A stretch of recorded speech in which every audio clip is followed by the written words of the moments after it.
everybody about these things, all the admin keys, all these stablecoin blowing, things that are blowing up, and the things that he's been talking about, whether it's political or about freedom of speech or expression or assembly or freedom of money or, blockchains or speech. If you can't go where you want to go, everything he said, it's coming true. And truth has an amazing way of, you can try to suppress truth, but truth just has a way of, you can't hold down truth in the grave for very long. It's going to come up, and when it does, it comes up in glory. It comes up in power. You can't deny the truth. So I'm excited about the time that we're in, because there's a lot of people out there that have said a lot of things. Let me give you another example of this. Check this out. So there's a big guy on Twitter. He's got like 90,000 followers, right? And he calls Hex a scam.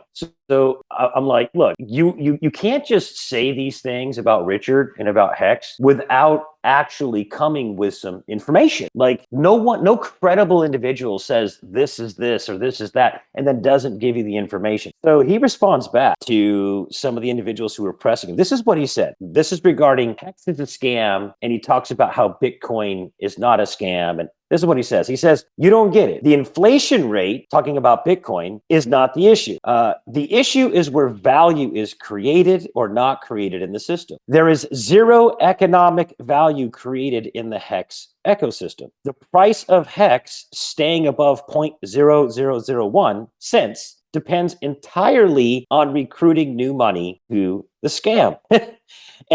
And Trayvon James did a parody of this, because think about what he just said there. I mean, he literally just said that now, if you replace the word Hex with Bitcoin, the price of Bitcoin staying above 0.0001 cents depends entirely on recruiting new money to the scam. These people, and this is why BitBoy the other day, he was calling out some of these individuals saying, look, you guys are making up all these scam narratives and stuff like this, but you're not willing to apply the same exact litmus test to your own token, which is doing the exact same fucking thing. So it's only going to be so much longer after Pulsechain launches that the power of the truth of Richard, not whether he talks about how awesome his Rolex set is or how awesome his car list is or whatever, but the truth of the things that he is building, and the reality that we have everything chronicled on video from the very first day until now, irrefutable, that he has been educating on these topics in specific categories of thought within our industry and without. And they're literally all coming true. And then when Pulse launches, and we're launching in a post-Luna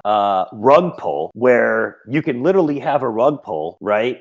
And people's lives get totally destroyed. Scam, but the entire industry wants Luna 2.0 and supports it. It's astronomically hypocritical, and people can see it, right? So I'm actually excited because you can see that the truth wants to break free in this industry, and Richard is the canary in the coal mine that's delivering it, at least one of the major influences. So it's very interesting, because I think that the truth ultimately is what's going to break Pulsechain and Hex free. The truth will set you free, and that's what needs to happen, period. The end. In our governments, in our monetary system, in everything that has been, crammed down our throats. So, I hope that, in a lot of ways that, this will wake up a lot of people. Yeah, I mean, you can hear these people say what they're going to say, right? You can hear Leia say what she said there, and then you can go back and you can read Richard's tweet on 315, where he says, I support the freedom of speech and movement guaranteed in the First Amendment. The right to transact underpins all other rights.